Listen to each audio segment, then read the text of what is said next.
There is one question that I get all the time that I absolutely love answering because people are always shocked when I answer it. And that question is, what certification do I need to be a consultant? And do you know the answer? There isn't one. There is no specific certification that is necessary for you to become a consultant.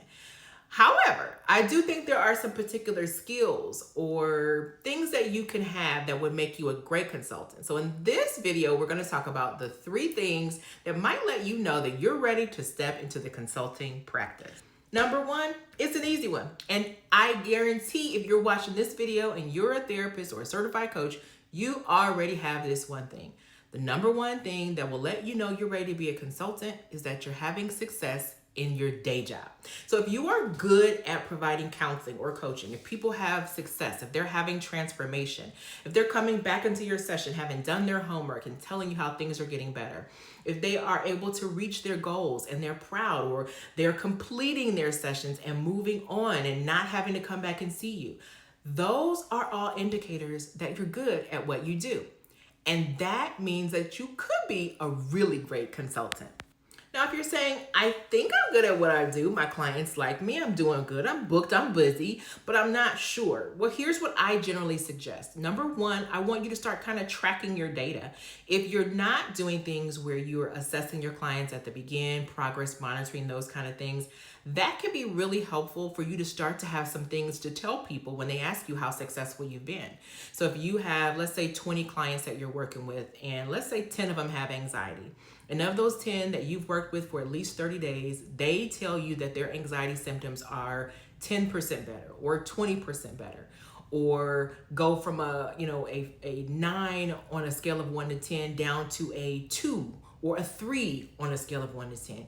Those are things that you can use to show that you are successful. And even if you haven't had consulting clients in the past, the fact that you've had success with clients in this way is something that you can ethically and legally use to show the success that you've had.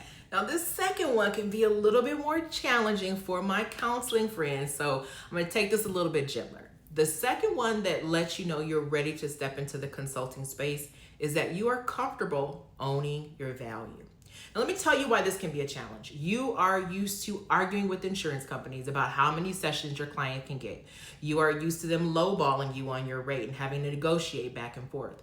You are possibly used to working in an organization where you're being underpaid for the services that you provide. And all of those things tend to have you believing that you're not that girl, that you don't have it, that you're not worth these high ticket prices. But the truth of the matter is you are. Once you're comfortable saying, this is my rate, and filling that in with the number that you're comfortable with, you are well on your way to being able to offer consulting. When I first started providing coaching and consulting back in the day, my rates weren't much higher than what I would charge if I was, doing a direct one-on-one service. It really wasn't that much higher. But now my rates are a little bit different, and I charge based upon the fact that I have the experience to solve problems quickly. Right? I have the insight to see what is wrong in a way that might take other people days, weeks, or months, right? I can come in with my eyes and see it quicker. I've seen these problems in other spaces, so I can offer you solutions that have worked in other places. And so you're not just paying for my time, but you're also paying for my ability to get you a solution as quickly as possible. So you're paying to save your time. And so when I quote my rate to an organization that I'm working with, I'm including all of that. If you're not comfortable doing that, that would be a problem. But if you say, hey, I think I would feel great about saying my rate is $250 or my rate is $500 an hour. If you think you could do that, then you are well on your way to being ready to add consulting to your practice. Now, the third one might surprise you a little bit, but the third one is that you find yourself getting a little bored by the one-on-one work that you've been doing, right? When you're talking about consulting, very often you're using a different part of your brain. You're not thinking in terms of diagnoses or, diagnostic codes. You're thinking in terms of solutions, and you can think outside of the box, right? So whereas in the counseling world, you might only be thinking about what's an appropriate coping skill, In the consulting world, you might be offering strategic insight into what people need, and you might be advising them to come up with a different type of solution, right?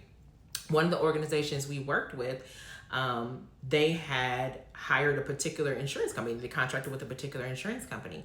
And that insurance company had written into that plan that people had to pay for their counseling sessions until they met their deductible. So people were coming in thinking they were going to be able to use their insurance and getting met with, hey, we're in network with your insurance, but your deductible is $5,000. So every session that you're going to have, you're going to get a $10, $20, even $30 discount, but you're going to have to pay for all of those sessions until you reach $5,000. So as a consultant with that organization, one of the things we were able to say is, hey, if you want people to make use of this insurance and you want to make sure that they are getting the most value from this plan, it makes more sense for you to eat the cost that it's going to take to change this little factor than for you to expect them to come up with this money, because they're not going to utilize it in the same way. So they were able to go back and make that adjustment with their contract, right? So in an instance like that, you actually get more influence and more power to have bigger impact. And that doesn't mean that you have to provide any specific counseling during that time. So if you're able to see solutions to those problems and think creatively about how to offer them, you might be ready to offer consulting as a part of your practice. So what do you think? Does any of that sound like you? Does any of that sound like things that you could do? If it is, now is a great time to add this as a stream of revenue to your practice. One of the things that I am telling all of my clients, and even people that I'm just having conversations with in 2025 and beyond, is a really smart income strategy to make sure that you have diversified the income streams in your practice. Let's not allow these big box tech companies that are putting on a mask of mental health to come in and change the landscape in the mental health spaces. Let's own our expertise and own our power and step into our roles as leaders in this space, because we are the ones on the front lines doing that work. If that sounds like something you want to do, I want you to click the link that's somewhere around this video and sign up for your opportunity to have a conversation with me. I want to make sure that you have a great plan for how you can do this with your practice.